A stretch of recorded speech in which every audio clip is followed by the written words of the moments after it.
ఇంత మంత్ వచ్చేసింది. ఆపరేషన్‌కి ఎన్ని రోజులు లేదు. ఇంక డబ్బులన్నీ అరేంజ్ చేసుకోవాలని మా అమ్మతో అలా ఏదో నా కష్టసుఖాలు చెప్తుంటే, చెప్పిన 2 రోజుల తర్వాత ఫోన్ చేసి, "ఇంటికి భోజనానికి రండి" అనేసి వెంటనే చెప్పింది.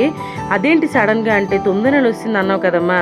ఇంకా తర్వాత అన్నీ తినలేవు. నాకేవో కుదిరినవి, నీకు నచ్చినవి చేసి పెడతాను. ఒకసారొచ్చి తినేసి ఎళ్ళిపోండి అల్లుడు, నువ్వు, బాబు" అని ప్రేమగా చెప్పింది. ఇంక చెప్పగానే వెళ్ళాలా? వద్దా? అని చాలా సార్లయితే ఆలోచించేసాను. 9 నెలొచ్చింది. నాన్ వెజ్ ఫుడ్ అయితే నాకస్సలు పడనే పడట్లేదు. ఇంక స్వీట్స్ అంటారా? వెయిట్ పెరిగిపోతున్నానని తినడమే మానేశాను. ఏదో కష్టపడి ఇష్టంతోనో, కష్టంతోనో వెళ్ళానో లేదో ఇంక ఈ ఐటెమ్స్ చూడగానే నా కడుపు నిండిపోయింది. నా కోసము నేను ఆరో నెలలో ఉన్నప్పుడు అనుకుంటా బొబ్బట్లు, పూతరేకులు, మామిడి పళ్ళు తినాలని ఉందని చెప్పాను. అవన్నీ గుర్తుపెట్టుకొని నా కోసమయితే చేసింది. అదేంటో నా దరిద్రం కరెక్ట్‌గా మా అమ్మ నా కోసం విందు రెడీ చేసినప్పుడే గ్యాస్ కూడా అయిపోయిందంట. అయినా సరే ఎలాగో ఒకలా కష్టపడి చేసేసింది. మీ ఇంట్లో మీ అమ్మ వాళ్ళు కూడా ఇలానే